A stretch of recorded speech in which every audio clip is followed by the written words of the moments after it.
खड़गे और राहुल गांधी मौजूद है, क्या कुछ बोल रहे हैं, सुनाते हैं आपको।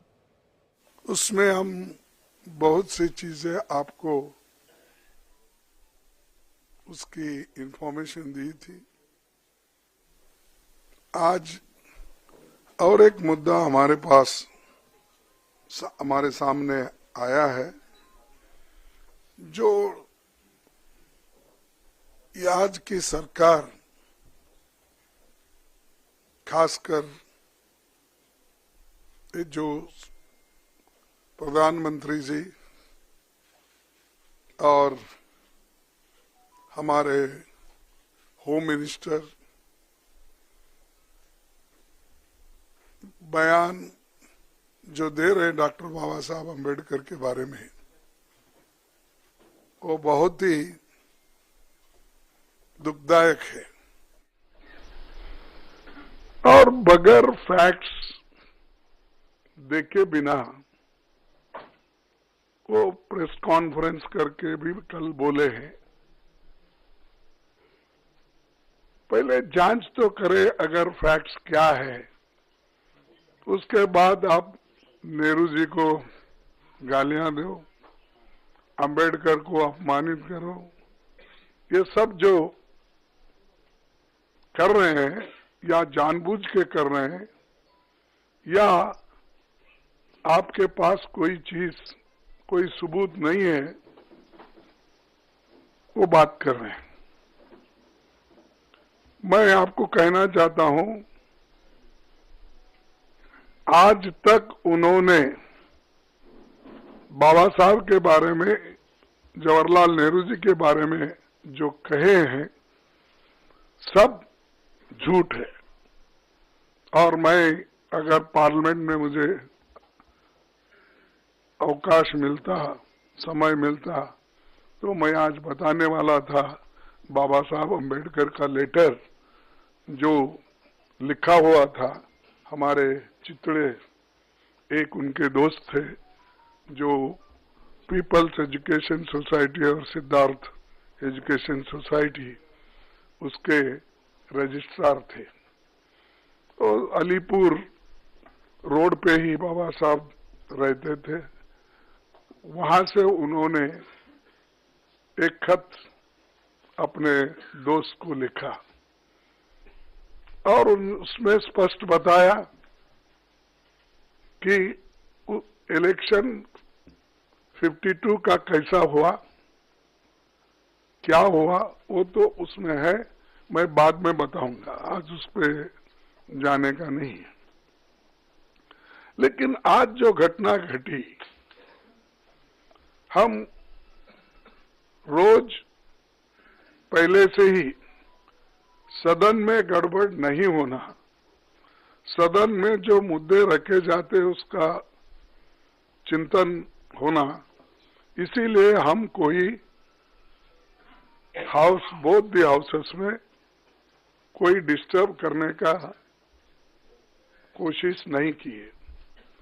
14 दिन तक हमने अपना जो हाउस चलाने के लिए जो हमारा एक दृढ़ संकल्प था, हमने करके रोज हम प्रोटेस्ट करते थे।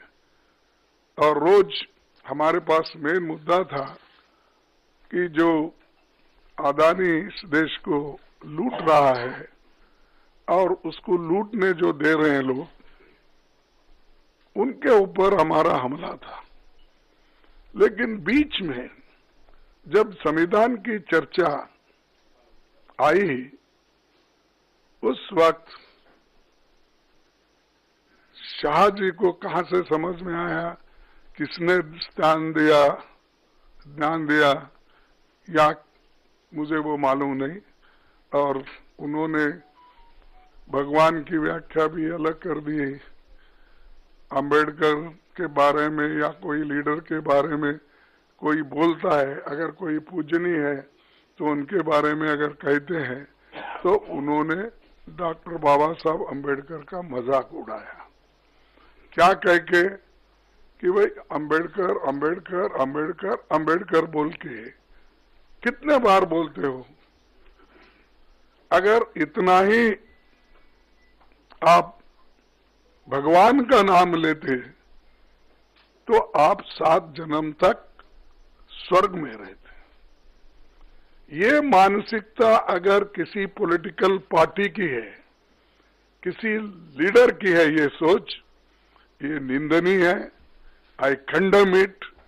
ऐसी चीज अगर देश को आप सिखाएंगे, ये भी आधुनिक युग में, नहीं तो ऐसा ही मैं भी कहूंगा कि उनके पास भी बहुत से लोग हैं, मगर अब अदानी को पोर्ट, एयरपोर्ट, रोड, ये जमीन के ऊपर जमीन के नीचे जो कुछ है दे रहे हैं ना, और सिर्फ रोज उसको बोलना चाहिए, भाई ये तू पैसा किसा कमाने का मत कर, रोज उठ के वहां जा, जो जगह मिली वहां पर सिर्फ नमस्ते करते ही बैठो, पैसे आ जाएंगे, खोदने की जरूरत नहीं।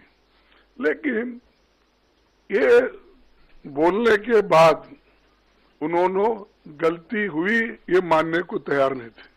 और हमने भी आपसे कल यही कहा कि भाई जब वो मानना, हमारी जो डिमांड है कि रिसिग्नेशन देना चाहिए, नहीं है तो कम से कम हमारे प्रधानमंत्री जी उनको बर्खास्त करना चाहिए।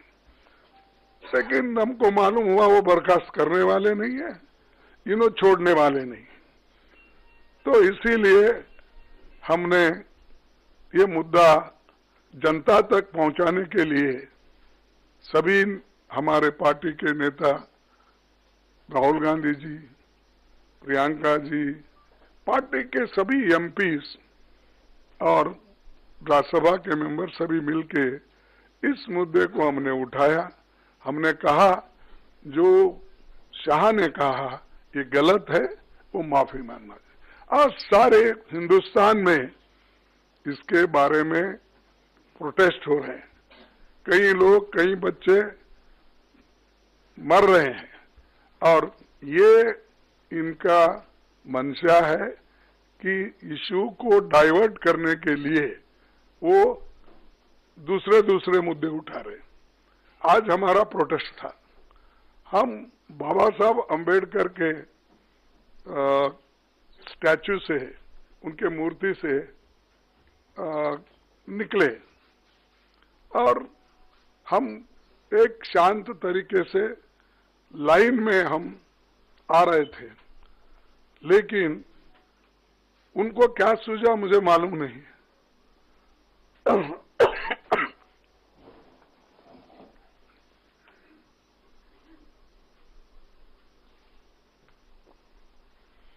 हम चलते हुए आ रहे हैं, उन्होंने मकर द्वार पे आके हमको रोकने के लिए वहां बैठ गए,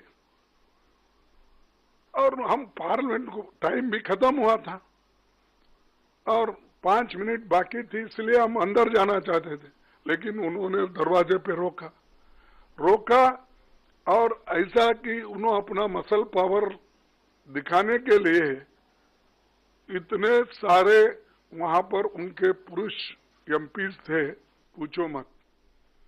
हमारे महिला हमारे साथ आ रहे थे, वो बहुत शांत तरीके से आ रहे थे, लेकिन उनको भी रोका गया। तो इसीलिए ये जबरदस्ती हमारे ऊपर हमला करके, और मैं उसमें पहले ही मैं किसी को धक्का देने की स्थिति में नहीं हूं, लेकिन मेरे को खुद वो लोग धक्का दिए, मैं अपना बैलेंस नहीं संभाल सका, मैं नीचे बैठ गया। तो अब हमारे ऊपर इल्जाम भी लगा रहे कि हमने धक्का दिया, हमने उनको गिराया। अरे भाई, हमारे पास आवाज है, लेकिन वो थोड़ा पीटे धकलने से हम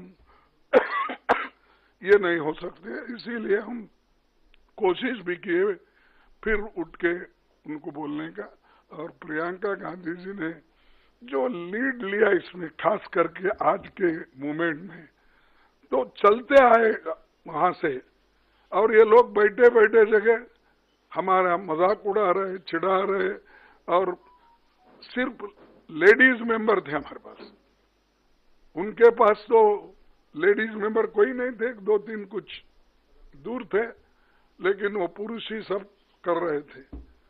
तो ऐसा जो माहौल ये इन्होंने बीजेपी वाले बना के रखे हैं, तो हम कभी ये बर्दाश्त नहीं करेंगे।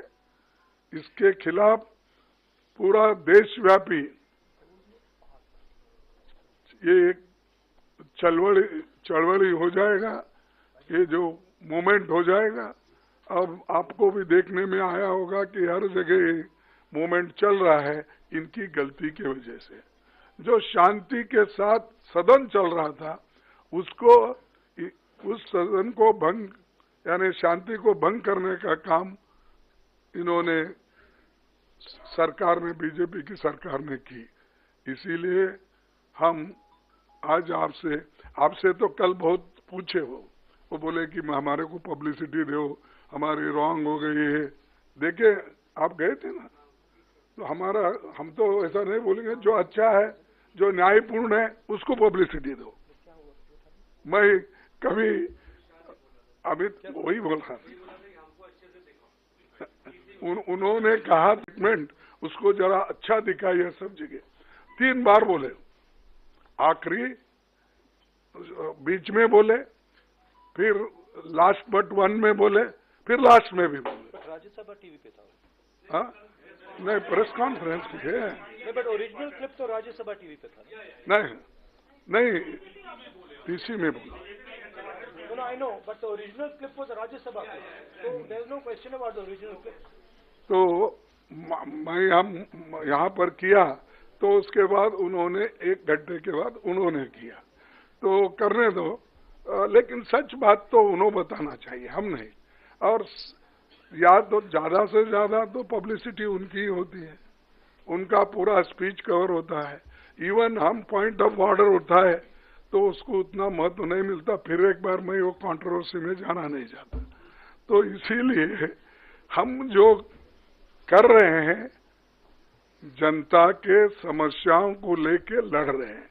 वो जो कर रहे हैं, हमको खाया ना पिया ग्लास फोड़ा बाराने का हमारे पास बोलते हैं हैदराबाद में, तो वैसा हम उनको कुछ धक्का नहीं मारे, कुछ नहीं करे, लेकिन वो लोग बोलते जा रहे हैं। जाने दो। इसीलिए मेरा यही आप सबसे निवेदन है कि जो चीजें हकीकत में हुई है, दिखी है, बस उस पे अगर सभी कंसंट्रेट करें तो दूसरी चीज कोई ऐसी कंट्रोवर्सी नहीं आएगी। तो मैं इतना ही कहता हूं। और अब राहुल गांधी साहब। शुक्रिया खड़गे जी। मैं आपको याद दिला दूं, कल अमित शाह जी ने यह भी कहा था कि अगर खड़गे जी मेरा इस्तीफा चाहते हैं तो मैं दे सकता हूं, तो उसका इंतजार अभी भी है। मैं अभी राहुल जी से गुजारिश करूंगा। Thank you Jairam ji. Main issue शुरुआत हुई पार्लियामेंट से कुछ दिन पहले, अदानी जी का वो यूएस में केस आया, और पूरे टाइम बीजेपी ने उस पर डिस्कशन रोकने की कोशिश की। और बीजेपी की बेसिक स्ट्रैटेजी थी कि ये अदानी का जो मामला है, इसकी कोई चर्चा ना हो, इसका कोई डिस्कशन ना हो, ये दब जाए। और शुरुआत में इन्होंने ये फुल टाइम इनका काम था, कभी कुछ डिस्ट्रैक्शन करते हैं, कभी कुछ डिस्ट्रैक्शन करते हैं। उसके बाद अमित शाह जी का बयान आता है, और हम पहले से कह रहे हैं कि जो बीजेपी आरएसएस की सोच है, एंटी कॉन्स्टिट्यूशनल सोच है, एंटी अंबेडकर जी की सोच है, और जो अंबेडकर जी की मेमोरी है, जो उनका कंट्रीब्यूशन है, उसको ये लोग मिटाना चाहते हैं, खत्म करना चाहते हैं। और डायरेक्टली इनके मंत्री ने, होम मिनिस्टर ने डायरेक्टली सबके सामने जो उनका माइंडसेट है वो सबके सामने उन्होंने दिखा दिया। हमने कहा कि अपॉलॉजी होनी चाहिए और उनको रिजाइन करना चाहिए, नहीं किया। और आज फिर से इन्होंने एक नया डिस्ट्रैक्शन शुरू किया है। हम अंबेडकर जी की स्टैचू से सारे एमपी शांति से पार्लियामेंट हाउस जा रहे थे। पार्लियामेंट हाउस के सीढ़ियों पे बीजेपी के एमपी लकड़ियां लिए हमारे सामने खड़े होते हैं, हमें अंदर नहीं जाने देते हैं, और उसके बाद अब ये थोड़ा सा अपना फिर से डिस्ट्रैक्शन करने की कोशिश कर रहे हैं। रियलिटी ये है, इन्होंने अंबेडकर जी का अपमान किया है, उसकी अपॉलॉजी होनी चाहिए और रिजाइन करना चाहिए होम मिनिस्टर को। और जो मेन मुद्दा है जिसको ये मिटाना चाह रहे हैं, घुमाना चाह रहे हैं, मेन मुद्दा है कि नरेंद्र मोदी जी के मित्र अदानी जी के खिलाफ यूनाइटेड स्टेट्स में केस है, उनको वहां इंडाइट किया गया है, और अदानी जी को नरेंद्र मोदी जी हिंदुस्तान बेच रहे हैं। यह मेन मुद्दा है और इसकी डिस्कशन ये लोग नहीं चाहते हैं। Thank you.